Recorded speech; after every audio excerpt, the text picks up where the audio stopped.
한다 생각하고 시작해 봅시다. 이 정도면은 거의 필수 작품이니까요. 마지막 단 학습 목표. 작품에 드러난 사회문화적 가치를 이해하고 주체적으로 평가합니다. 어머, 작품에는 사회문화적 가치가 반영되는구나. 끝. 사회문화적 가치에 대한 자신의 관점이 잘 드러나게 생산할 수 있다라고 하는데 이건 수행평가 아니면 굳이 할 일이 없고 수행평가 나오지도 않을 거고요. 이 단원에는 문학작품에 드러나 있는 사회문화적 가치를 이해하고 주체적으로 평가할 수 있게 합니다. 어쩌고저쩌고 다 필요 없어. 문학작품에는 사회문화적 가치가 담겨 있습니다. 끝. 오른쪽 평가하고 생산하고 밑에 거로 넘어갈게요. 쏟아놓은 지식 넓히기. 문학작품은 공동체가 직면한 여러 문제와 다양한 가치를 보여주면서 현실 극복을 할 수 있는 방향을 제시하기도 합니다. 문학작품은 현실 문제를 극복할 수 있는 방향을 제시합니다.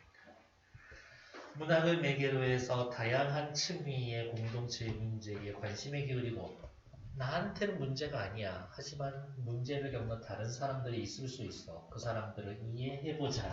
이런 거지. 그 문제들에 대해 함께 고민합니다. 이러한 문제를 통해 꼭 내 일은 아니지만 이 문제는 관심을 가져줘야 되겠어. 라고 함으로써 문제의식을 공유하고 그런 사람이 늘어날수록 해결에 적극적으로 참여할 수 있다. 이러한 사람들이 모여서 바람직한 공동체를 만들 수 있습니다. 개인이 문학작품을 만들면 문학작품을 생산, 수용하고 공동체의 문제를 반영해서 결국 공동체의 문제를 해결할 수 있게 해줍니다. 뭐 그 정도지. 문학작품에 담긴 사회문화적 가치를 수용을 할 때에는 고지고대로 수용하는 게 아니라 주체적으로 해석하고 평가하면서 수행해야 됩니다. 교과서에 있는 얘기니까 당연히 맞는 얘기려니 그런 생각하면 큰일 났다는 얘기지. 작품의 태도 뭐 됐고요. 사회문화적 가치가 담긴 생산 문학작품을 생산할 수 있습니다. 패스. 내 마음대로 내 인생을 세팅해보고 싶다라고 하면은 뭐 이렇게 계획해, 이렇게 생각해본 거 있어요? 나는 이러한 일을 하는 사람, 이러한 사고를 지닌 사람으로 한번 살아보고 싶어. 뭐 그런 거 있을까? 나는 베스트셀러 작가, 100만 부씩 팔리는 소설 작가, 그런 사람들의 인생은 어떨까? 내가 생각하는 건 그런 거지. 그걸로 해서 꿀 빨고 막 이러는 게 아니라 어떠한 과정을 거치고 얼마나 괴롭게 글을 쓸까 그런 걸 한번 이렇게 느껴보는 부분이죠. 25페이지에서는 딱히 확인하실 건 없을 것 같아요. 다음 페이지. 자, 이제 본격적으로 내용이 들어갈 겁니다. 마지막 땅인데 도대체 이게 무슨 마지막 땅일까 라는 것들. 마지막 땅은 땅의 가치를 중요하게 여기며 이를 지켜나고자 하는 강노인 동물. 땅을 이익 창출로 보고 개발하려고 하는 사람들, 다른 사람들, 세모. 똑같은 소재의 땅에 대해 생각이 같아 다르지. 그러면 강노인과 나머지 사람들이 갈등 주체지. 땅의 진정한 가치에 대해 생각해 봅니다. 땅의 진정한 가치, 이게 주제입니다. 택지개발 사업이 몰아치던 1980년 도시변두리를 배경으로 시공간적 배경이 다 나와 있네. 80년대 도시변두리 원미동. 원미동이란 이름 자체가 멀고도 아름다운 동네 이런 뜻이에요. 당대 사회상을 구체적이고 사실적으로 그립니다. 그럴 수밖에 없어. 왜? 이 소설의 배경이 될 때 이 소설의 작가 양비자 씨가 이 동네에 실제로 살았거든요. 이 작품에는 서로 다른 가치를 중심으로 중시하는 인물들의 대립이 명확하게 나타나 있다. 외적 갈등. 다양한 삶의 가치를 이해하고 자신의 관점과 가치관에 따라 작품을 주체적으로 평가해 봅니다. 한 편 한 편만 보면은 저기 누구예요? 단편 소설인데 이렇게 교과서에 있는 얘네들이 11개가 묶여져 있어. 서점에 가면 원미동 사람들이라는 책 사시면 돼요. 현대소설, 단편소설, 세태소설, 연작소설, 세태소설 그 시대를 보여줍니다. 몇 년대? 1980년대. 개발 및 투기 세대를 세태를 배경으로 한 소설. 11편 중 일부분으로서 당시 사회문화의 대립을 잘 보여줍니다. 80년대 세태를 잘 보여주고요. 굉장히 일상적이고요. 땅을 수단으로만 바라보는 사람들에 대해서 비판적입니다. 땅을 둘러싼 강노인과 원미동 사람들의 갈등이고요. 땅을 지키려는 강노인, 땅을 개발하고자 하는 서울 것들의 갈등이 나타나 있습니다. 서울 것들이 이름은 알고 강노인들이 그러한 사람들은 이런 서울 것들은 쓸모가 없어 이런 얘기를 할 거예요. 주제는 언제나 중요하죠.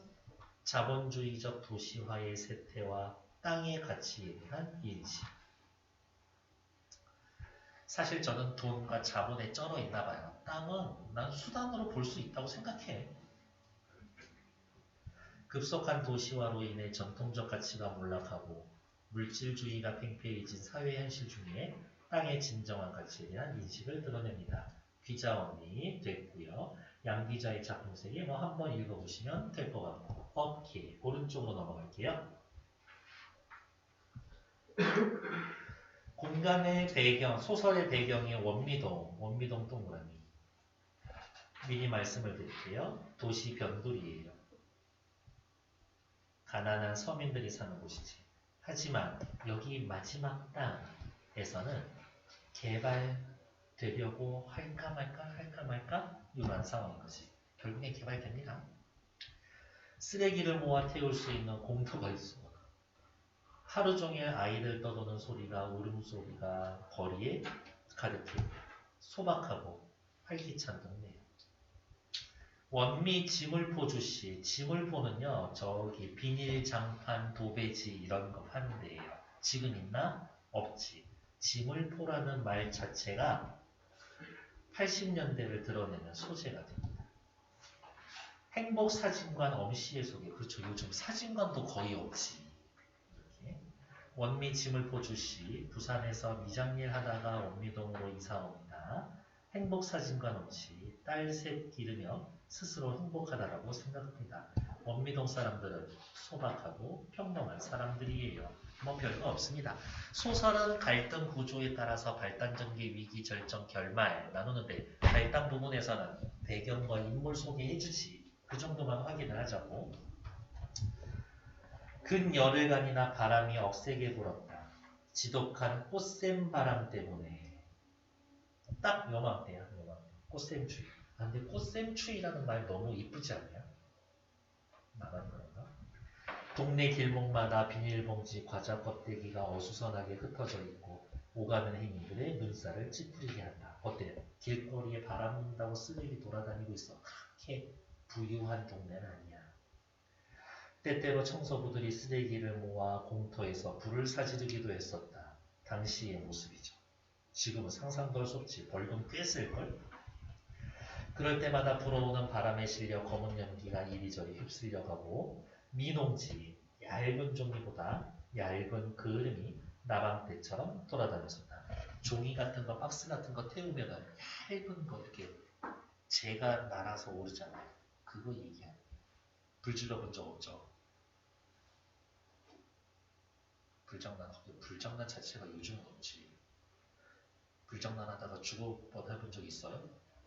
난 있는데 부탄가스 던져가지고 태우고 이렇게 가까이 보다 터져가지고 맞을 뻔한 적 한 번 있는데 그러고 보니까 나는 죽을 뻔한 적이 많네.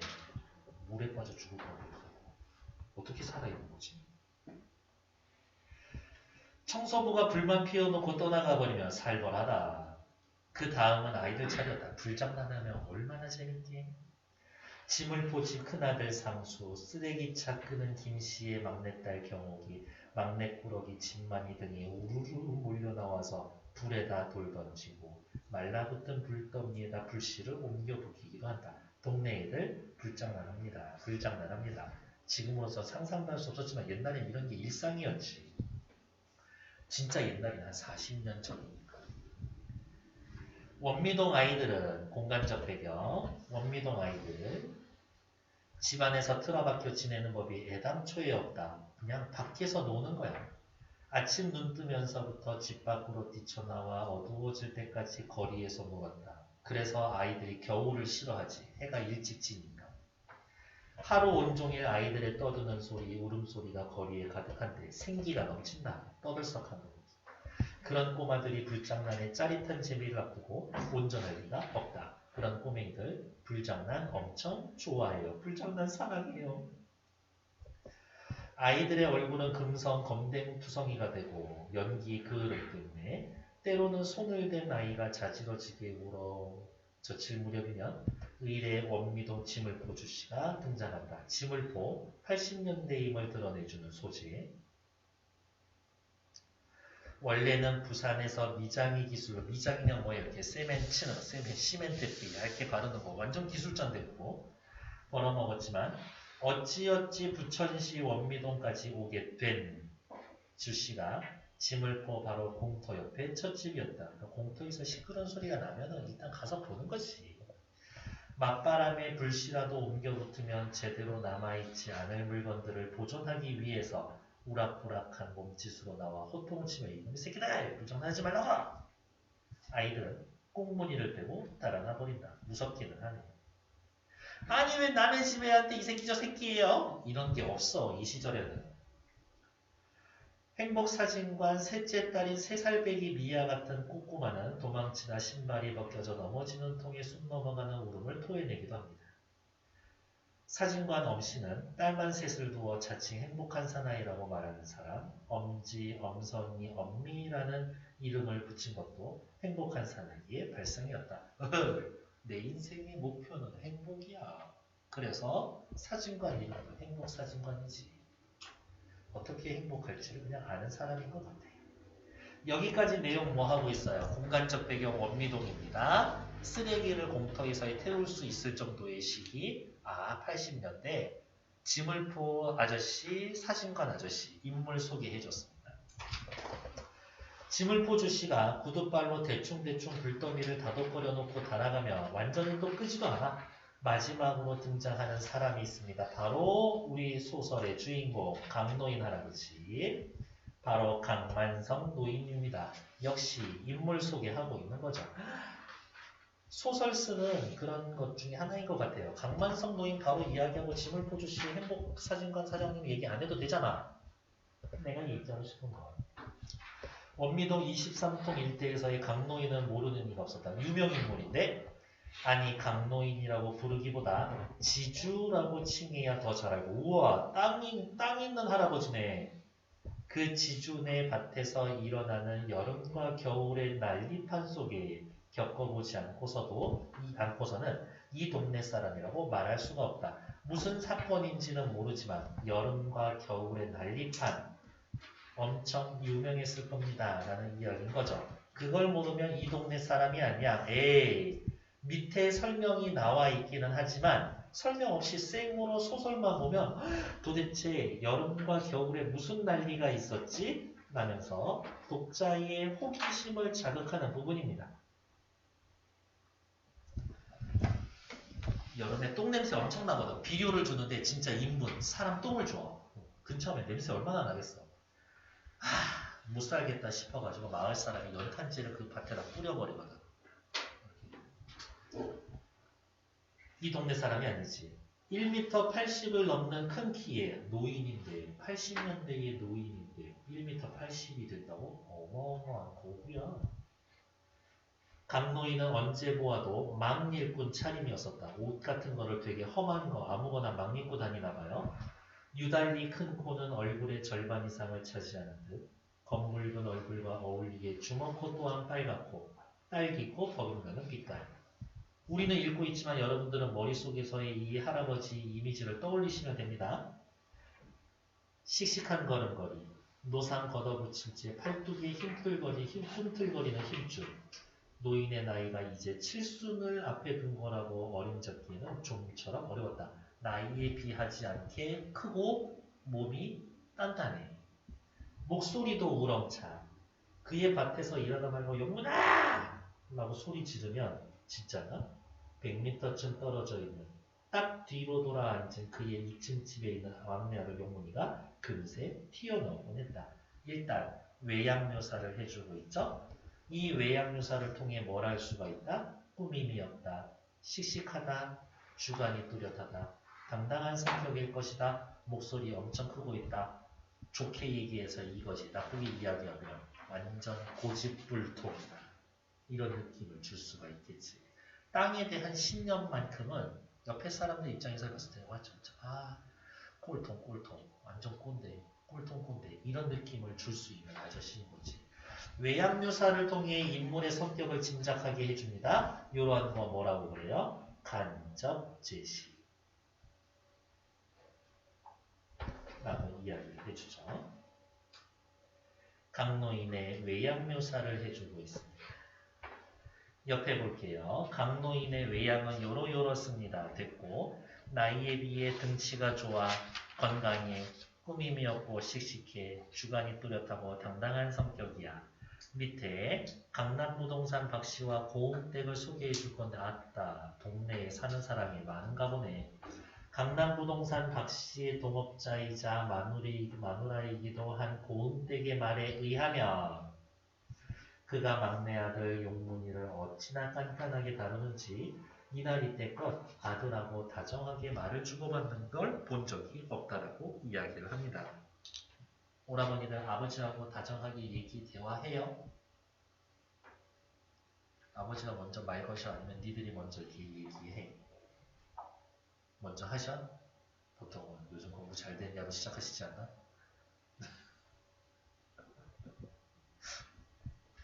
공부를 안 끝났어.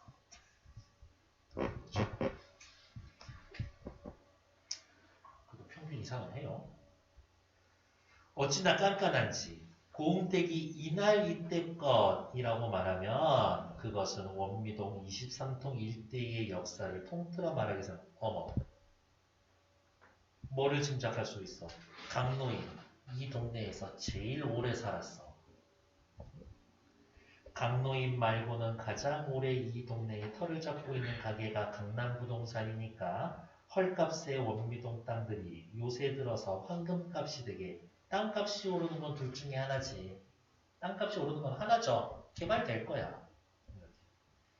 박씨와 고은댁의 활약상은 눈부실 정도였었다. 왜? 이제 부동산, 돈 만지는 일만 남은 거야. 그의 말을 그대로 믿는다면 한때는 서울 개포동 이쪽에 강남 땅을 떡주무로 댔던 큰손이었다가 밝힐 수 없는 모종의 사건으로 한 재산 다 날리고 맨손으로 부천에 내려와 별 볼 일 없는 거간꾼, 그냥 중간 브로커일 뿐이었었다는 박씨였었다. 박씨는 어떻게 망해먹긴 망해먹지만 땅으로 돈 버는 방법을 아는 사람인 거야. 별 볼 일 없다고는 하지만 박씨가 원미동에서 한재산 단단히 붙잡았다라는 사실에 대해 이의를 제기할 사람은 아무도 없었다. 어디서 들은 소식인지는 모르겠지만 땅값이 오른다라는 걸 알고 미리 헐값의 땅을 미리 사놓고 개발되면서 그 시세 차익이 엄청났나 보죠.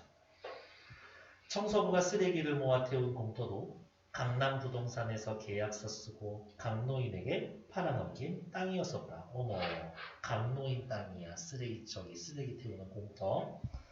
그때 들어서 2층 상가가 벌써 4채나 되지만 도로편의 공터는 아직 세임자 땅을 묵혀두고 있는 판이었었다. 뭐 아무것도 안 짓고 있어. 몇 달 안으로 새 건물이 들어설 자리이기도 했다. 이것 빼고도 소방도로 왼쪽에는 팔아버리지 않은 땅이 100여 평 남짓 세 덩어리. 하나는 건재상에게 빌려주고, 건재상 뭐예요? 건축재료 파는데 시멘트 모래가 가득 차 있고 창고 대신 쓰네. 나머지 땅은 강노인이 해마다 아들과 함께 이게 문제야. 빨리빨리 개발하려는 개발업자에 팔아야 되는데 강노인이 여기다 자꾸 농사 짓고 있어. 강노인 확실히 땅 팔 생각 없어. 큰돈이야 못돼서 그렇지. 그렁저렁 쓸 돈이 되는 알뜰한 밭이었었다. 팔지 않은 밭에 밭을 일구고 있는 강노인. 주변에서는 자꾸 얘기하겠지. 파세요. 강노인은 이제 쟤밖에 안 남은 쓰레기 데운 자리를 찾아오는 것도 바로 그것 때문이었었다. 쓰레기 태운 거를 비료 같은 걸로 걸음으로 쓰려 그러는 거지. 밭에 거름이 될 만한 것이면 그게 어떠한 것이든 낡고 더러운 망태기에 쓸어담는 모습이었다. 여기에 빨간색 밑줄. 밭에 거름이 될 만하다 싶으면 그 어떤 것이어도 낡고 더러운 망태기에 쓸어담는 사람이었었다. 밭에 도움이 된다고? 뭐가 제일 도움이 될까? 당장 이익이 되기는 화학 비료겠죠. 그렇지 않으면 똥이지. 그러니까 마다 거기에 자꾸 똥을 거름을 준다고. 냄새가 엄청 날 거 아니에요. 바로 요게 일종의 복선 역할을 해줍니다. 똥 뿌릴 거니까. 갈등 생기겠지. 옆에 나와 있는 거 강남부동산 박씨와 고음대 뭐 이야기는 나쁜 거 없고요. 중요한 건 없고 다음 페이지. 슬금슬금 읽으면 끝날 거예요. 오늘. 결혼해서 따로 사는 아들이 둘이나 되지만 어느 놈 하나 생활비 보태줄 자식이 없어서 자식들 형편이 안 좋네요. 건재상 2층에 사는 위가 다달이 되는 월세만 가지고 사는 형편이니 그래도 임대사업자야. 강노인 땅이 시가 몇 억짜리 덩치라고 한들 그 땅에 고추 농사나 지어서는 수지가 안 맞는 지주였다. 땅도 있어. 월세도 받아. 근데 땅을 팔아야 돈을 벌어서 좀 넉넉하게 살 거지. 땅을 안 팔고 맨날 고추 농사 짓고 있는데 그러니까 좀 피곤하지 사람이. 수지가 안 맞아. 문제는 그 비싼 땅에다가 강노인이 한사코 푸성기, 야채 따위나 가꾸겠다고 고집을 부리는 데 있었다. 몇 년간 여러 차례 임자가 나섰지만 이 임자는 누구예요? 그 공터 사려는 사람. 매수인이라고 할까? 매수인이 나섰지만 절대 땅을 팔지 않겠다라는 강노인의 고집에 막혀 시청으로 통하는 2차선 도로의 양편으로는 여전히 방문사가 계속되는 중이다. 느낌은 이런 느낌? 원미동 마을이 있고요. 요렇게 시청으로 가는 길이 놓아져 있고 여기에 강노인이 농사 짓고 있어. 양쪽에 야채만 짓고. 강노인만 땅 팔면 분명히 여기 건물 들어설 자리인데. 올해도 봄은 왔고 그래서 강노인은 어김없이 허름한 옷차림으로 소박하죠. 맨발 위에 신는 검정 고무신 끌고 자신의 밭의 모습을 나타냈다. 올해도 고추농사 한번 지어볼까? 이런 느낌인 거겠지. 원미동의 현재 상황 개발 붐을 타고 한창 개발 중이에요. 가격이 급등해서 금값이 되고 있지. 개발되지 못하는 강노인의 땅. 왜? 강노인이 땅 팔고 있지 않으니까 양쪽으로 개발이 안 되고 있죠. 무슨 생각할까 강노인은?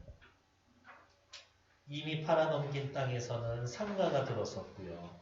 공터에도 몇 달 안에 새 건물 들어설 거고 아직 팔지 않은 땅에는 건재상 빌려주고 월세, 창고처럼 월세 받고 있고 200평 남짓한 땅에 땅을 일궈 채소들을 바꾸고 절대 팔지 않겠다고 고집을 부립니다. 그러면 이제 우리가 해야 될 일은 뭐야? 강노인이 도대체 이렇게 땅에 집착하는 이유가 뭔가 우리는 이미 알고 있어요. 땅에 대한 특정 가치관을 가지고 있을 것이다. 그 가치관은 어떤 것이다?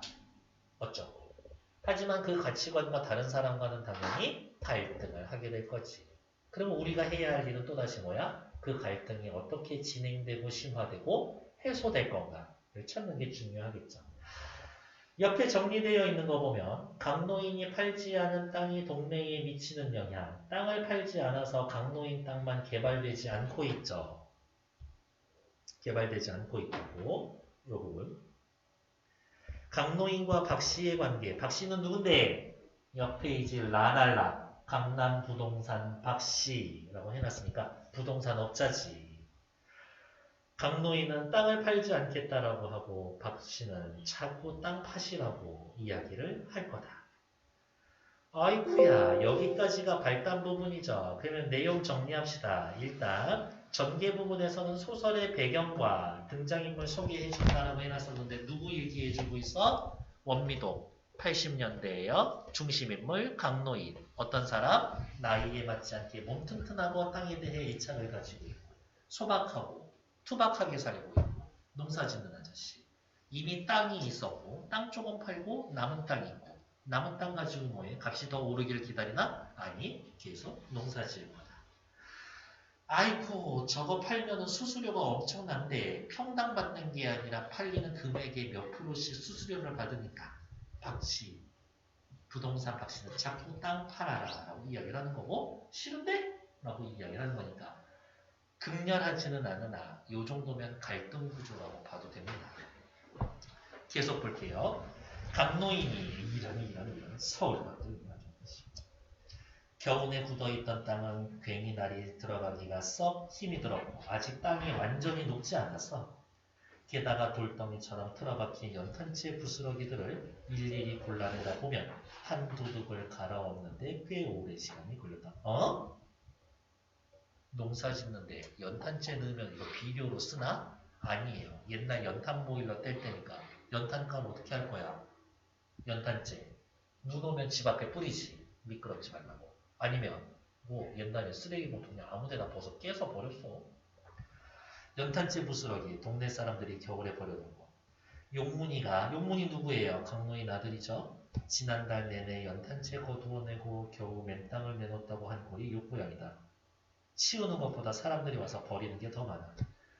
에이 서울 것들 세모. 동네 사람들에 대해서 부정적인 인식이죠. 끙끙거리다 토막난 욕설을 내뱉었다. 괜히를 집어던지고 발끝드러미로 걸어나가는 사이 어디 왔는지 부동산 박씨가 아는 체 했다. 자그마한 책 위에 검은 테 안경을 쓰고 머리는 기름을 발라 척 넘긴 박씨의 면상을 보는 일이 강노인으로선 괴롭기 짝이 없었다. 왜? 내가 자꾸 듣기 싫은 소리만 하고 있으니까 일단 갈등의 주체. 얼굴만 마주쳤다 하면 땅 팔아보지 않겠냐고 은근히 회유를 거듭하더니 겨울부터는 땅 사겠다라는 인자가 나섰다고 아이의 집으로 와서 온갖 가머니설로 다 늘어놓는 박씨였었다. 땅 팔아도 이 타이밍에 팔면 안 돼. 부동산 업자가 이렇게 적극적이다? 땅값 오르면 올라지 떨어지진 않을 거예요. 어디 좀 가지고 있는 땅 같은 거 있어요? 없어? 나중에 땅 사. 개발될 것 같은 데가 어딘지 우리는 알 수 없겠지만 그것도 강노인의 나머지 땅을 한꺼번에 사들여서 길 이쪽으로 쌍둥이 빌딩 지어 부천의 명물로 만들 거고 초호합한 위락시설, 오락시설 들어서면 동네가 삽시간에 환해질 거라고. 땅 팔아봐요. 할아버지 땅에서 엄청 높은 빌딩이 올라간다고. 내가 땅 팔아서 이런 건물 올라간다고 하면 기분 좋을 것 같지 않아요? 그렇게 건물 올라가면 이 동네 전체가 사는 거라고. 할아버지 덕에 여기 어부이동 사람들이 먹고 살 수 있는 거예요. 그 사람들이 가만히 있을 것 같아? 엄청 고마워. 강노인님이라고 부르겠지. 말년에 그렇게 사람들이 둘기야 해보는 거 한번 사셔야지. 게다가 가격이 올랐어. 더 이상 가면은 이 땅값이 내린다고요.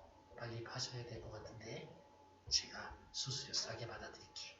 이런 식으로 얘기하지 않았을까? 1층에 상가, 2층 사우나, 3층 헬스클럽, 4층 사무실 임대하는 식으로 건물 용도부터가 강노인은 마음에 들지 않았지만 강노인은 뭐가 마음에 안 들어? 땅 파는 것도 마음에 안 들고 거기에 올라갈 건물들 자체도 마음에 안 들어. 그냥 어떤 작자가 어떤 김칫국을 마시던 크게 나무랄 일은 못했다. 왜? 김칫국을 마시던 말던 나는 상관없어. 강노인. 왜? 안 팔 거니까.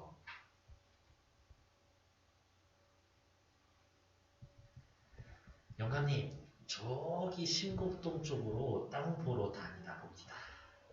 영감님을 위해서는 물론 우리 동네 전체 발전을 위해서 그렇게 했었는데 말이에요.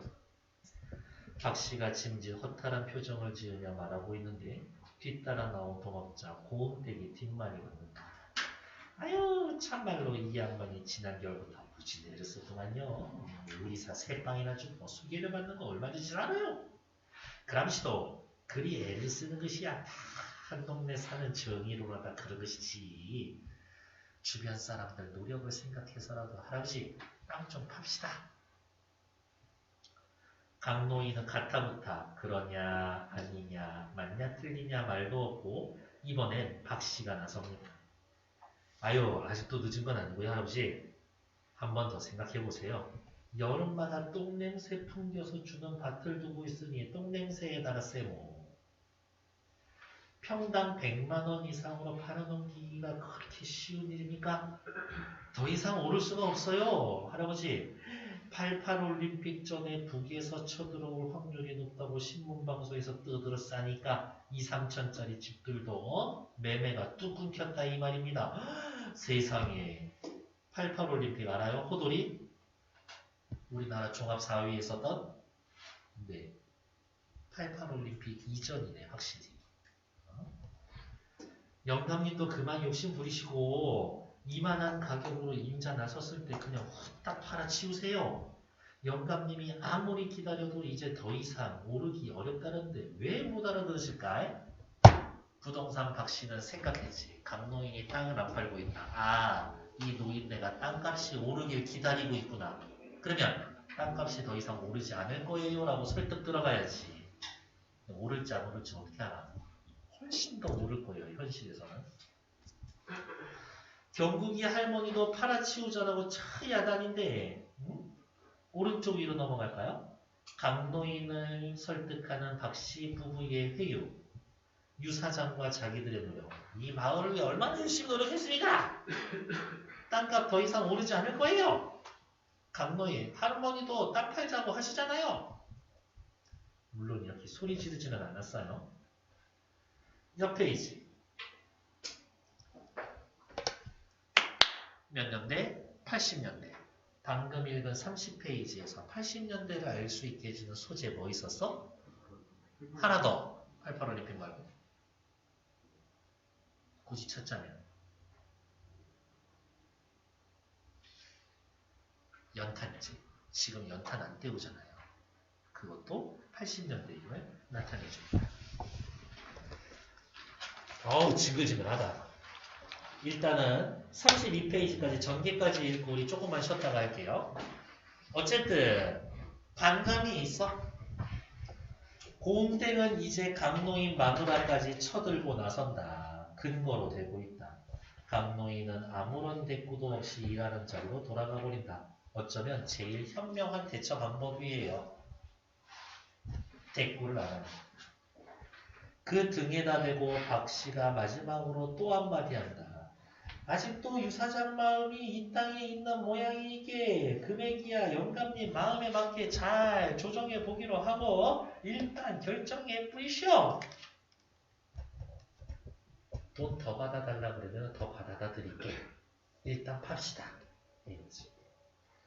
땅값 따위야 아무 관계없이 땅을 팔지 않겠다라는 의사표현을 누차 했지만 빨간색 밑줄 강노인의 입장이죠. 땅값 관계없어. 땅 팔지 않을 거야. 박씨의 말본새는 언제나 저 모양이다. 저놈의 새끼 내가 돈 때문에 땅 안 파는 줄 아나. 에휴 서울 것들이라 서울 것들 쓰고. 두 번째 나왔죠? 첫 번째 언제? 남의 땅에다가 연탄재를 이렇게 버리고 두 번째 땅을 돈으로 생각해? 이런 근본 없는 것들 이렇게 생각하고 있는 거지. 박씨 내외가 복덕방 안으로 들어가 버린 뒤에야 한마디 내뱉는다. 저들 내외가 부동산 저기가 원래 전라도 사람이라는 것을 모르지는 않았으나 강노인에게 있어 원미동은 언제거나 모두 서울 끈앞을 서울 앞제비였었다. 강노인 그냥 옛날보다 훨씬 시골에서 올라왔었나 보다.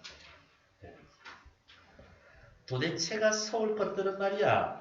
밭에서 풍겨 나오는 두업 냄새나면 아유 자망 질색 자망을 하고 질색의 모습을 하고 손을 내저는 천하의 본데 없는 막대 먹은 것들이라니까. 라는 생각은 강노인의 생각인 거고 요 정도면은 어떻게 해요? 밑에 보면은 땅의 가치를 모르는 사람들이라고 나와 있지만 요 괄호 쳐놓은 부분은 강노인의 대한 생각을 누가 전지적 서술자가 전달해주는 부분인 거죠. 아, 시적, 소설, 나라는 사람 안 나오니까 3인칭. 속마음 다 알고 있네. 아, 전지적 작가 시점이지. 라고 생각하고 읽으면 되죠. 강노인은 팽개쳐 두었던 괭이자루 위에 묻은 흙을 대충대충 털어내고는 다시 밭을 갈구기 시작했다. 겨울 동안 좀 쉬고 있는 밭에다가 이를 망할 놈의 연탄재를 산같이 내다버리는 못된 습성까지 떠올리면 괘씸하기 짝이 없는데 그가 아는 서울 것들의 매력은 모조리 그런 것 투성이었다. 서울 것들은 모조리 그런 것 투성이다. 뭐 남한테 피해나 주고 땅 소중히 여기지 않는 것. 남에게 피해 주고 땅 소중히 여기지 않는 것. 고추밭에 뿌리는 오줌서부터 여름이 되어 김장, 배추 갈기 전에 얹어주는 푸, 사긴 인분에까지 서울 끈앞풀들의 극성 때문에 실컷 장만해둔 밑거름조차 제대로 쓰지 못하고 냄새 난다고 잘 지랄하니까 기껏 만들어 놓은 것도 못 쓰는 거지. 푸석푸석한 땅에서 수확을 거두던 것이 요 몇 해 농사 실정이었었다. 아 그럼 화학비료 사다 가지고 쓰지. 아이 그건 또 적성에 안 맞아. 땅 망치는 거라고 생각하는 거지. 거기에다가 매년 겨울이면 밭은 쓰레기장으로 변하지. 겨울 동안 용문인 녀석을 시켜서 밭을 지키고 때로는 직접 나서서 밤사이 몰래 연탄재 내버리는 사람을 지키려고 했지만 헛일이야. 왜? 열 경찰이 도둑 하나 못 잡는 거는 거지. 올 봄에도 역시 트럭 한 대분 이상의 연탄재를 생돈 들여서 치워야 하는 소멸이거다. 너무 열받을 것 같은데 내 땅에서 지금 2층 상가주택이 아니면 단독 연립이니 하는 다세대 주택들이 즐비한 이 동네는 한 집에 적어도 4가구 이상 오밀조밀 모여 사는 게 보통이다. 청소차가 하루는 쓰레기, 하루는 연탄재 꼬박꼬박 다니지만 그게 말 그대로 시도 때도 없이 등장하는 바람에 연탄재쯤은 손쉬운 쪽으로 처치하는 이들이 많았다. 쓰레기가 오면 쓰레기차가 오면 소리 듣고 집 앞에 쓰레기를 내놔야 되는데 집 앞에 놔두기 지저분하니까 그냥 대충 들고 가서 강물에 던지고 마는 거지. 그것도 그것이지만 여름 내 내가 고생해서 만든 두어미 인분 냄새 풍겨주는 밭꼬라지 밉다고 일부러 던지는 사람들도 있어. 동네 사람들의 속셈쯤은 강노인도 짐작하고 있었습니다. 옆에 보이니까 박 씨는 돈 더 받아드릴게 얘기하고 있고요. 옆에 나와 있는 2번 계절에 따른 강노인과 동네 사람들 사이의 갈등 별표. 강노인은 여름에 오줌 인분 거름을 쓰고 싶어 하지만 동네 사람들은 냄새 싫다고 하고 강노인은 겨울에 연탄재가 버려져서 짜증나지만 동네 사람들은 몰래 갖다 버리기도 하고 어떻게 강노인은 알고 있어. 일부러 갖다 버리는 것도 알고 있지. 왜? 요거 냄새 나기 때문에. 당해봐라! 이거지. 다음 페이지. 중량 부분 줄거리. 강노인 내외가 밭에 썩은 두엄과 인분을 얹어주고 돌아오자 밭 뒤 연립주택에 사는 정미 엄마가 딸을 데리고 와서 새 옷에 뚱치를 해왔다면서 따졌다. 강노인의 마누라는 동네 사람들과 갈등만 일으키는 땅을 팔아서 자식놈 기뻐하주니나 해라고 극성을 부렸다. 이때 여기 땅 팔고 일산 가서 땅 사서 또 농사 짓고 있었어요. 완전 대박입니다. 강노인에게는 딸 하나, 아들 넷이 있는데 해마다 기대한 만큼의 수확을 안겨주는 땅 농사에 비하면 땅 농사는 뭐예요? 내가 일하고 기대하는 만큼 돌려줘. 보답해준다. 노력과 결과가 일치해. 땅 농사는. 자식 농사는 너무 험하다. 강노인의 억척스럽게 늘려놓은 땅이 서울 근교 개발바람이 불어닥치면서 조각조각 잘려나가고 땅 판 돈을 고스란히 아들 밑에 쏟아부었으나 거두어들이는 게 없었다. 그러니까 오히려 계속 땅 못 팔겠는 거지. 이거 뭐 자식놈도 밑분양에 들어갔는데 하나도 남는 게 없어. 강노인을 둘러싼 주요 갈등. 소설에서의 갈등은 언제나 중요합니다. 강노인과 박씨고운대. 땅 파세요. 싫어. 강노인. 똥 좀 거름으로 줄 건데 냄새 난다고요. 싫어하고 있는 거지. 여름내 어쩌고 저쩌고 일부러 갖다 버립니다. 옆에 보니까 강노인. 동네 사람들과 갈등을 빚고 있고요. 가족들까지도 땅을 팔라고 강요하고 있고요. 땅 팔아서 아들, 딸한테 쏟아버렸지만 걷어들이는 게 없지. 그러니까 마음식으로 정줄만 한 건 이거밖에 없는 거야. 뭐? 내 노력만큼 결과가 공정하게 온전히 돌아오는 건 농사밖에 없는 겁니다. 불만이 가득 쌓인 동네 사람들은 강노인을 압박하며 농사를 중단할 것을 요구한다. 대놓고 요구하고 있네. 사실 이거는 뭐 대놓고 요구할 수 있는 거리는 아닌 것 같은데 그런 일이 가능한가? 너무 일찍 모종을 내었나? 강노인은 아직 어린 고추 모종을 일일이 들여다보며 고개를 갸웃거렸다. 이렇게 작은 따옴표. 음력 5월이 되어야 모종이 밭을 내었던 것을 옛일이었었다.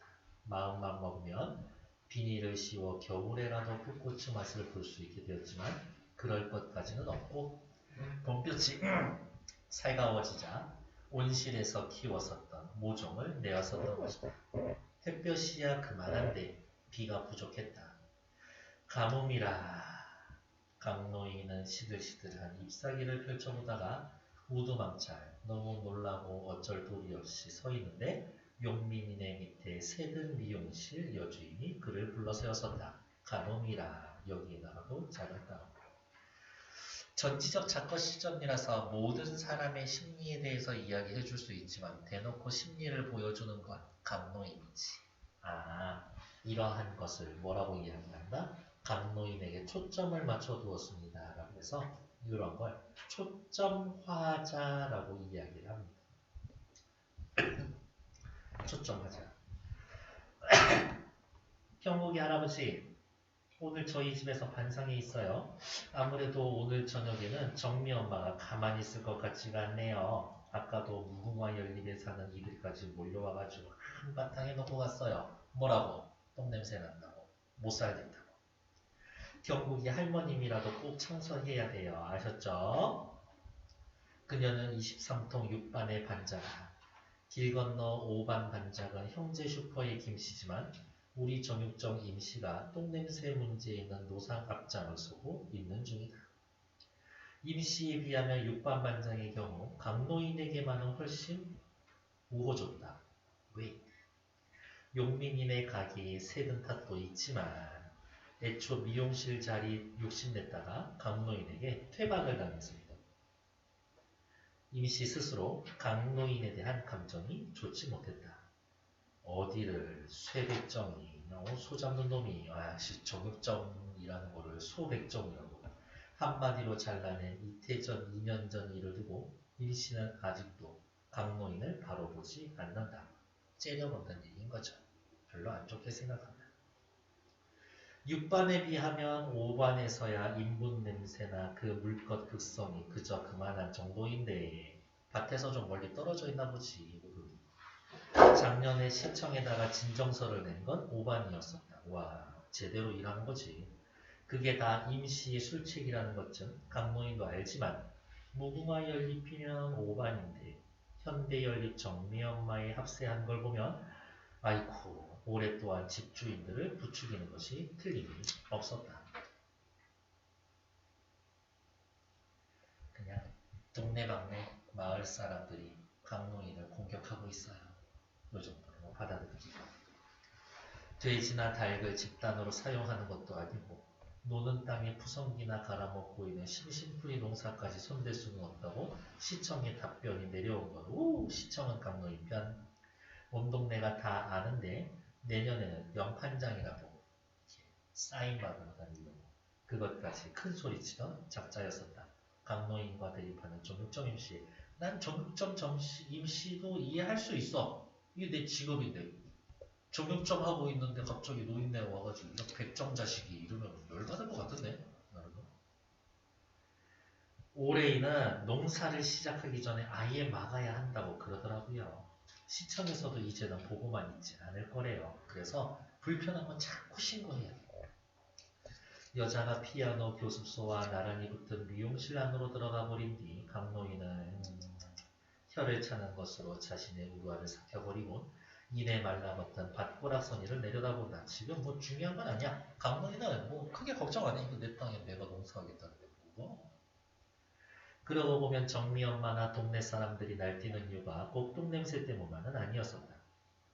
이유가 따로 있나? 5반, 6반 정육점 임시를 빼고 나면 집주인들을 주축으로 시비가 있어 왔었다. 집주인들. 저 땅이 팔려야 내 땅 값이 오를 수 있는데 우리 집 값이 오를 건데 저 땅 때문에 똥냄새가 나니까 우리 집 값이 더 이상 오르지 않아. 이런 생각을 하고 있는 거지. 가게에서 새 들어있는 지물포주씨, 사진관 엄씨도 코앞에 밭을 두고 있는 처지지만 냄새가 제일 많이 나겠지만 강모인과 마주치면 깍듯이 어른 대접을 갖췄다. 새빵살이 진만이 아버지도 그렇고 청소원 김씨도 하루에 몇 번씩 마주쳐도 공손히 아는 척 인사를 해왔지 팩팩거리며 못살게 구는 법이 없었다. 빨간색 밑줄. 마을 사람들이 똥냄새 때문에 싫어하는 것은 아니다. 결국에 집값 문제인 거예요. 집주인들이 더 극성을 부리는 데 까닭이 있었습니다. 집값 상승에 관심이 많으니까. 강노인네 땅덩어리들이 팔려서 거기에 번듯한 건물이 들어서야 이 거리가 완벽하게 채워지지. 그 땅들을 모두 도로변에 입고 보면 도로변 땅에다 인분 뿌리며 푸성기나 갈아대는 동네는 모양새가 영 아닌 것이다. 강노인의 농사는 집값 상승에 도움이 안 됩니다. 동네 신수가 헌해야 집값이 오르는데 핵심은 이거예요. 집값이야 집값. 모름지기 강노인의 땅이 저러고 있어서야 제값대로 보지 않는 불만들이 클 것이니 자명했었다. 결국에 농사 짓지 마라. 똥 뿌리지 마라가 아니야. 농사 짓지 마라가 아니야. 빨리 땅 팔아서 건물 들어서게 해라야. 반상회야 열리건 말건 강노인은 용문이 아들을 데리고 밭에 물을 댈 작정으로 집으로 돌아왔다. 왜? 이거 고추. 해가 참 잘 비치는데 물 때문에 비가 안 와서. 용문이는 지난번 몸살 일에 봄 감기까지 겹쳐 빌빌거리는데 그새 어디로 나가고 버리고 없었다. 제법 잘 따라다니며 다소곳이 땅을 일구더니 보나마자 그놈이 바람든 게 분명했다. 우리 아버지 땅 팔면 몇 억 떨어진다고? 오 신나. 이런 생각에 벌써 마음이 두근두근하고 있어. 요새는 이 핑계 저 핑계로 반일 피하는 꼬락서니가 역날없이 미꾸라지다. 용문이 대신 용민이가 집에 들러 지 어미와 수군거리는 거를 보고 대충 둘째에게 야 가서 물지게 주고 물 떠와 심부름을 시키기로 작정을 했었다. 아들놈이 그런데 들을까? 딱히 들을 것 같지는 않은데요. 오른쪽 봅시다. 강노인의 농사를 반대하는 사람 정육점 임씨 미용실 자리를 했었다가 퇴박을 당하고 쇠백정이라는 말에 마음이 상했고 인간적으로 섭섭한 거지. 근데 정육점 임씨하고는 대화로 뭐 술 한잔하고 풀려면 풀 수 있어. 근데 집주인하고는 이게 풀리지가 않을걸요? 왜? 자신의 이익을 위해서 강노인 집값 때문인 거니까. 이건 해결이 안 돼.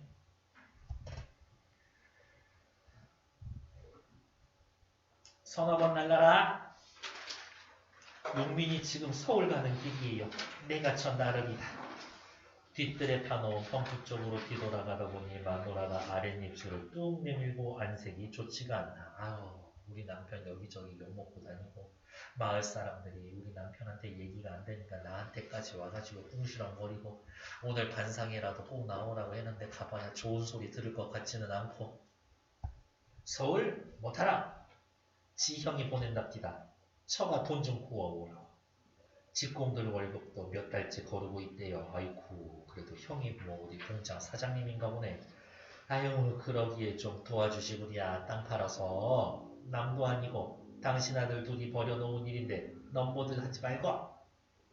두 번 다시 마누라 쪽을 보지 않고 뒷곁으로 가서 펌프물을 빨아올립니다. 이렇게까지 해가지고 부모님한테 속 벌리면서 살면 너무 부끄럽지 않나?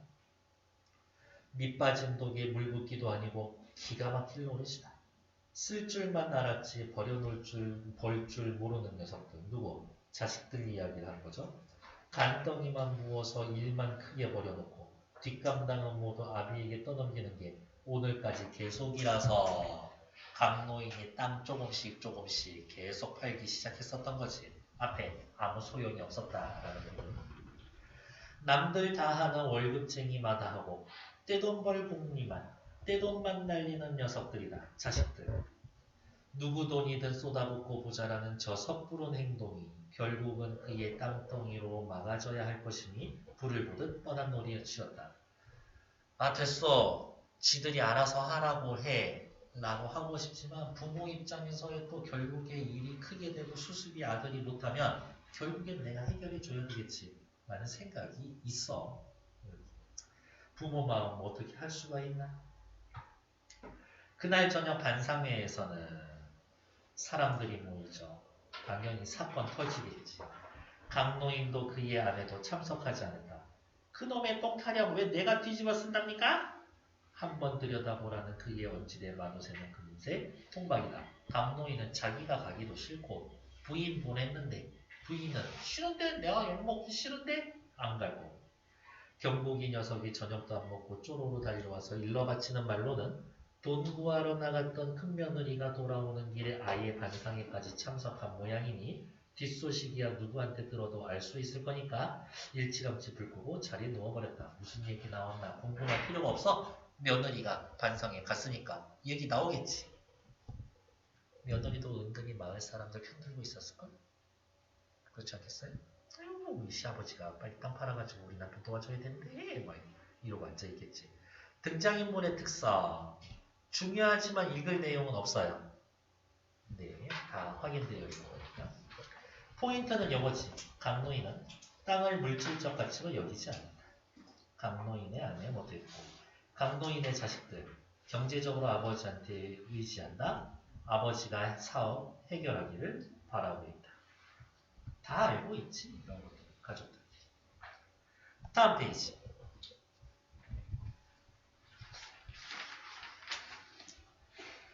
어디가 있냐? 다음날 아침 첫 새벽부터 나갔던 강노인. 아따 할아버지 부지런하다. 그만 입을 쩍 놀리고 선 채 말이 있었다. 세상 이런 법이 없었다. 손가락만한 고추 모종이 깔려있는 밭에 아이쿠야 연탄재가 나뒹굴고 있어. 뭐야 이 마을 사람들. 겨울에는 아무것도 키우지 않을 때 쓰레기 버리듯이 갖다 버렸는데 지금 고추 모종 심어놓은 거 뻔히 보면서도 거기에다 연탄재 갖다 버렸어? 이거는 농사 엿먹이려는 의도가 확실하지. 겨울에는 빈밭에 내다 버릴 수 있다 쳐. 근데 목숨이부터 자라고 있는 밭에 모종 심어놓은 데에 연탄재를 내던졌어? 이건 짐승의 처사다. 왜? 고추 모종 하나하나를 생명으로 보고 있는 것이. 반상의 끝에 도끼 어린 동네 사람들이 저지른 것임을 대번에 알 수 있었지만 아무리 그렇다라고 해도 이런 짓거리 연탄재에 던지는 것까지 해낼 줄이야 짐작도 못했던 강노인이다. 수십 덩어리의 연탄재 폭격을 당해 짓뭉개진 모종이 한 고랑만 해도 숱했다.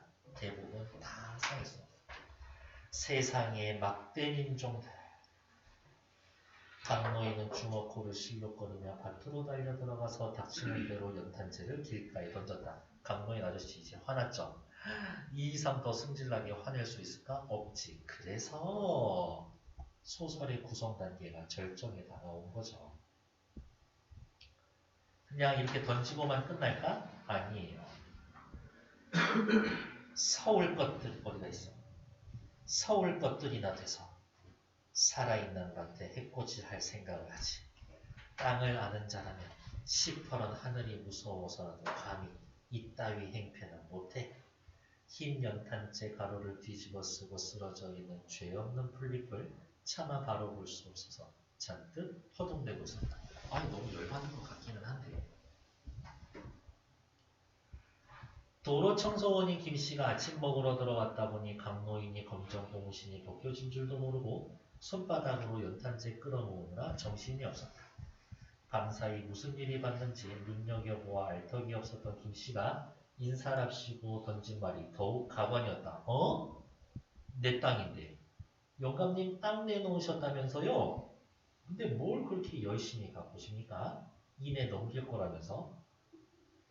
아니 누가 그런 소리를 해? 시뻘건 얼굴을 휙 돌리며 병력같이 고함을 지르는 통에 김씨가 움찔. 어제 반상회에서 대개 며느님이 그러셨다던데 죽으려고 환장한 것 같은데 이 며느님? 저도 저희 집 옆에 언니한테 들은 소리라서요. 더 들어볼 것도 없이 강노인은 곧장 집으로 뛰어들었다. 이 며느리 년이 다 버린 일이구나. 벗겨진 신발을 짝짝이로 꿰어차고 얼갈이 배추와 열무를 다듬고 있던 마누라가 노인의 허둥대는 기세에 너무 놀랬지. 그렇게 말한 게 아니라 우리 아버님 근력이 쇠하셔서 올해는 더는 일을 못하시니까 파실 모양입니다. 라고 말한 것 뿐이에요. 이렇죠. 옆에 35페이지 간만에 별표 칠만 하고 별표 치고 읽을 만한 거 나왔네. 새로운 사건. 강노인 밭에 연탄재를 그렸다. 갈등이 심화되고 갈등이 심화되어 강노인은 분노하게 되고 강노인은 분내했지만 어떻게? 가족들은 강노인이 도대체 왜 그러는지 이해를 못하고 그러한 가족들에게 강노인은 화가 나는 거고 이렇겠죠. 나는 뭐 옛날 어른들 이렇게 조그마한 데라도 있는 거 해가지고 뭐 농사 지으려고 하는 거 난 이해는 해. 네. 사람이 이 정도도 안 움직이면 죽어. 다음 페이지. 경국이 어미도 동네 사람들 닭다리 그냥 해본 소리겠죠. 그러면서 며느리 그냥 편들어주고 있어.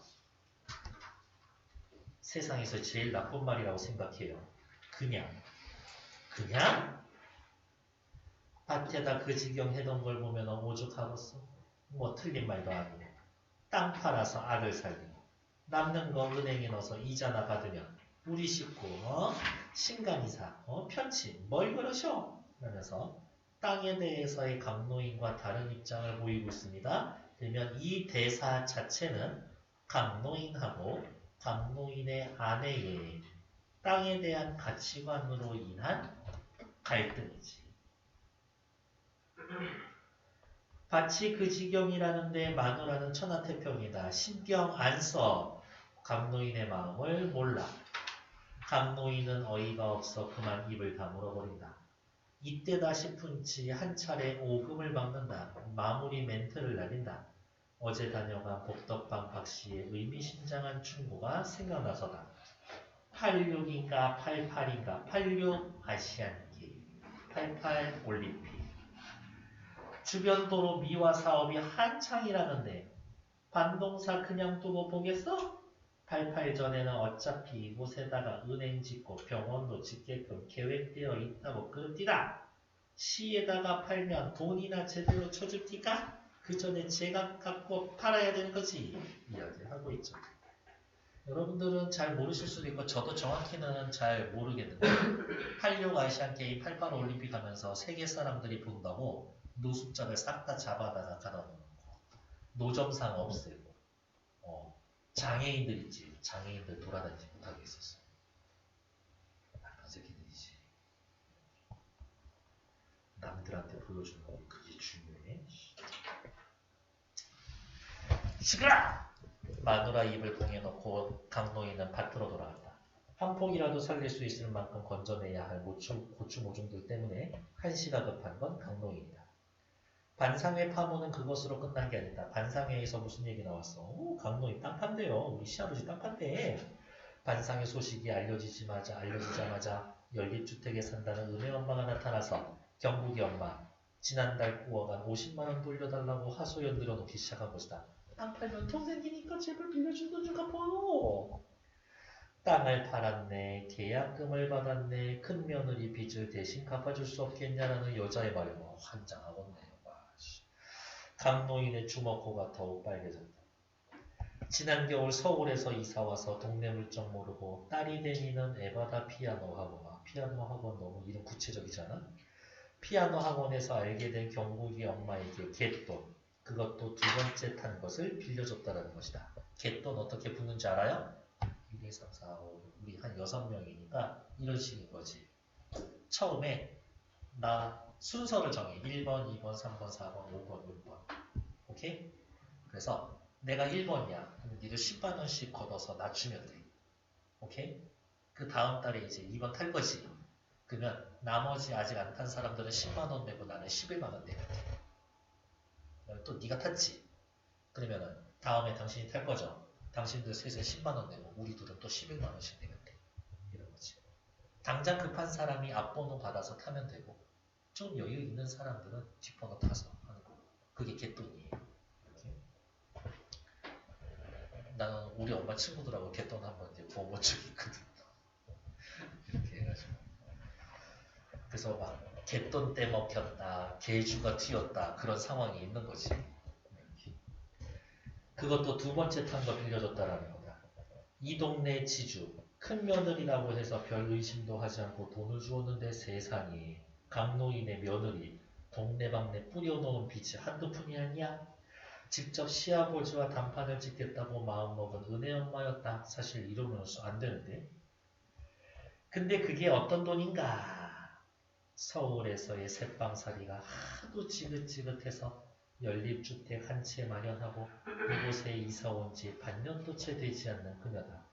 갯돈 타고 여름에 보너스 나오면 이자 나가는 빚 100만원 갚을 요량이었는데 몇 달 사이에 이자 몇 푼 욕심내다가 생돈 떼이게 생겼으니 속이 터질 지경이었었다. 소탐 대신 작은 거 탐내다가 큰 거 잃어버립니다. 그 정도인 거죠. 여러분 투자하세요. 수익률 200%, 50% 절대 거짓말이야. 수익률가 그렇게 날 수가 없어. 막말로 여러분들 수익률 100% 나오는 일이면 남한테 얘기할 거야? 절대 얘기 안 하지. 땅을 팔았다라는 소문이 터지면서 큰아들 용규에게 환장하겠네. 아들 놈이냐. 아들 며느리가 쌍쌍이 동네에 돌아다니면서 비추고 다녔네. 강노인에게 몰려들었다. 은혜 엄마까지 꼭 8명. 그중 목동 살다 철거 보상금 받아주고 이곳까지 흘러들어온 김영진이라는 날품파리 사내도 끼어있었다. 철거 보상금을 3부 이자로 놓는다고. 엄청난데 3부 이자면 30%? 이자로 놔주겠다라는 고음되게 말만 믿고 돈을 건네준 사람이다. 한결같이 강노인 땅을 믿고 빌려준 채권이니까 책임져야 한다라고. 할아버지가 책임져요. 땅 판 적 없다라는 그의 말을 도무지 믿으려 하지 않았다. 아무리 아버지, 시아버지 믿고 일을 쳐도 이렇게까지 폐악질을 부리면서 이렇게 확인할 수가 있을까? 어쨌든 시대적 배경이 들어가는 말들 80년대라고 했죠? 86, 88 도로 주변의 미화사업 80년대임을 알 수가 있습니다. 강노인이 땅 판다라는 소문이 가져오는 결과 동네 방네 아들 며느리가 지어놓은 빚쟁이들이 와가지고 강노인한테 대신 빚 갚으라고 이런 상황이 오는 거죠. 여러분들이라면 갚아줄 거예요? 마음 같아서는 안 갚아주고 싶지만 이게 자식이라서 어떻게 할 수가 없어. 그 못난 놈이 공장까지 담보로 잡아먹혔대요. 공장 날리는 거야. 최신 기계 설비만 갖추면 돈 벌리는 게 눈에 보이는 사업이라는데 이렇게까지 동네방네 푼돈 돈 빌리는 놈이 사업이라고 제대로 했을까? 절대 그럴 리 없지. 은행 대출도 기간이 차서 경고장 날아왔다랍니다. 그냥 뺏기는 거야. 2판 4판이라고 마누라도 이제 감추지 않고 잘도 털어놓는다. 니네 아버지 성격 알잖냐. 어떻게든 해결이 될 테니까 일단 비밀로 하고 딴 데서 돈 돌려서 막아라라고 했던 엄마도 이제는 더 이상 못 찾겠는 거지. 다 물어버린 거야. 용구가 그 모양이니 처가에서까지 돈을 끌어댄 용민이 넌 어쩌겠냐고. 숫제 은정이다. 자식들 좀 살펴보라고. 빚쟁이 쫓기고 있는데 똥 저질러가지고 농사 짓고 앉아있을 거야. 애미가 돼가지고 자식들한테 빨리 돈 갚아주라고. 땅은 안 돼. 안 팔아. 고집 좀 그만 부리고 우선 집 앞에 거라도 떼도 팔아서 발등에 불이라도 꺼봅시다. 자식들 잘 되는 짓인데 왜 그러고. 교육학적으로 봤을 땐 결국엔 자식들 망치는 길입니다. 자식놈들 뒷바라지에 땅 다 날려보낸 거 몰라? 그 이전에도 자식놈들 때문에 땅 엄청 날려먹었는데. 입씨름에 지친 마누라가 눈물바람을 하다 용문이 방으로 건너가 버린 뒤 너 아버지 때문에 못 살겠다. 강노인은 그날 오랫동안 잠을 이루지 못하고 고민을 했다. 자식 농사는 포기한 지 오래지만 해마다 씨 뿌리고 수확하고 거두는 재미만큼은 쉽게 포기할 수가 없었다. 고민이 많아서 너무 잠이 안 와요? 전전만증. 아 맞다! 한 2주 전에 토마토 5종 샀는데 왜 아직도 안 오지? 이따가 확인해 봐야 되겠네. 진짜 거의 2주 다 돼가는 것 같은데 왜 안 오지? 토마토가 열려있는 상태로 보내드려요라고 해가지고 생각보다 비싸게 주고 한 포기에 8,000원 주고서 산 건데 왜 안 오지? 내일 전화해봐야 돼. 서울에서 밀려 나온 서울 것들 때문에 아무튼 서울 사람들이라고 하지만 여기에 나와 있는 서울 것들은 진짜 서울 사는 사람이 아니라 느낌이 이제 왔죠? 땅을 소중히 여기지 않고 돈, 경제적 가치, 수단으로만 보는 사람들은 그냥 서울 것들인 거야. 여기까지 땅값이 들썩거리는 북새똥을 치렀고 그 와중에 자식들은 모두 저 푼수로 커버렸다는 원망도 많은 게 강노인이다. 씨 뿌린 땅에서 거두어들인 수확이 아닌 다음에야 어찌 땅 팔아서 그 돈으로 쌀 사고 채소 살 수 있겠는 것인가. 농사라는 건 자기가 직접 지어서 수확한 게 보람이 있는 거지. 돈 주고 사 먹는 거랑은 달라. 이 생각을 하고 있는 거죠. 농사꾼 주제에 평생 만져보지 못할 큰 돈이 굴러들어와도 쉽게 생긴 내력만큼 씀씀이도 허망하기 짝이 없었다. 옛날에 자기가 쓰려고 돈, 땅 팔아본 적이 있어. 이렇게. 근데 쉽게 얻은 돈이니까 쉽게 쓰게 되더라고. 그래서 땅을 더 못 파는 거지. 그러나 이만큼이라도 마지막 땅 조각을 붙들고 있다라는 위안이 강노인에게 큰 힘이 되었다. 아케 제목 나왔죠? 마지막 땅. 어쩌면 자신의 신념하고 관련이 있는 거야. 이 고장에 서울바람이 불어닥쳐 요 모양으로 설익은 도시가 되지 않았더라면 아직껏 넓디 넓은 땅을 가지고 있을 것이니 틀림없을 스스로를 생각해보며 더 울화가 치밀어 오는데 그 죄지 없었어. 땅 팔아서 목돈 주면 뭐해. 자식들 다 갖다 쓰는데. 빚쟁이들이 불려오는 줄 뻔히 알면서도 들여다보지 않고 모르는 척하고 있는 용규내외를 생각하면 와 자식놈들 이미 책임을 자기 아버지한테 떠넘겼어. 시아버지한테. 괘씸하기 짝이 없었지만 강노인이 거두어야 할 일만 남은 셈이다. 그렇죠. 아까 얘기했잖아요. 마음 같아서는 안 해주고 싶지만 부모라서 안 해줄 수가 없어. 땅 팔아야겠다라고 결심을 이 순간 이미 했습니다. 밑에 동네 사람들의 모습을 통해 알 수 있는 당대 사회의 모습 별표. 연탄재 집어던지고 대놓고 땅값 오르기 기다리고 강노인만 믿고 돈 빌려주고 이런 상황인 거죠. 죄송해요. 다시 볼게요. 작품에 반영된 당대 사회의 모습 별표. 공동체의 삶이 사라졌다. 이기적이고 개인주의적이다. 도시화가 되었다. 자본을 중시한다. 심리적 연대감보다 이해관계로 인간관계가 맺어집니다. 제가 너무 자본주의에 쩌들어 살아 있는지는 모르겠지만 난 뭐 굳이 나쁘다고 생각하지는 않습니다. 이렇게. 이미 천년 전에 마키아벨리는 군주론에서 얘기했어. 인간은 이익으로 움직여. 라고 이야기를 했어요.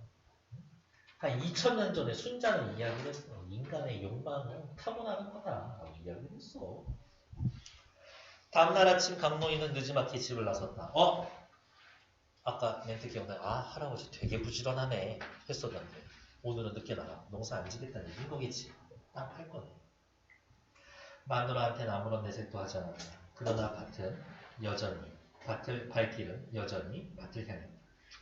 밭고랑 사이로 밀려 올라오는 잡초를 뽑아내면서 문득 돌아봤더니 원미산 장대봉이 그새만이 푸르러져서 제법 운치가 있어졌다. 라고 하면서 딱히 나타나지 않지만 요 정도면은 역시 계절의 변화를 나타내고 있는 거죠. 겨울에서 봄으로 넘어가고 있는 것들.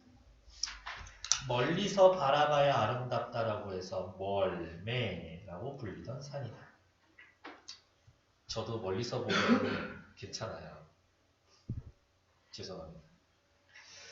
어릴 적 나무와로 숱하게 오르내려서 능선마다 그의 땀방울이 묻어있기도 한 산이다. 아, 맞아. 강노인은 이 원미동 23통 5반이랑 역사를 같이 한다라고 아까 멘트 있었었거든. 그때가 언제인데 참 즐기게도 오래 산다 라는 생각이 들었다. 땅에서 뽑혀나와 잠깐만에 이파리가 늘어진 잡초를 새삼스레 들여다보다가 시름없이 밭을 둘러다보았다. 마지막으로 팔기전을 한번 보는 거지. 그러고 보니 어제 오늘 고추 모종에 물을 주지 못한 게 생각나. 아오기야 그런대로 잘 자랐지만 마누라가 덤덤해하니 억센 꽃잎이 밀고 올라오기 시작했다. 꽂아놓은 개나리같이 움터오던 노란잎도 가뭄에 시달려 밭뒤처럼 오그라들었었다. 요 부분은 체크해야 되겠네요. 햇살은 푸시게 내리쬐고 아이들은 짐을 부합해 옹기종기 모여서 땅 따먹기 놀이를 하고 있었다. 너무 평화롭지 않나? 분위기가 동네에. 강노인하고는 너무 상반되는 배경이죠. 큼큼 헛기침을 해가며 강남부동산으로 걸어갔다. 이내 뒤돌아서서 집을 향해 바쁜 걸음을 오른다. 암만 해도 물 한 통쯤은 저 날라서 우선 이것들 어제 거의 죽을 뻔했던 고추 모종에다가 목이나 축여줘야겠다는 생각.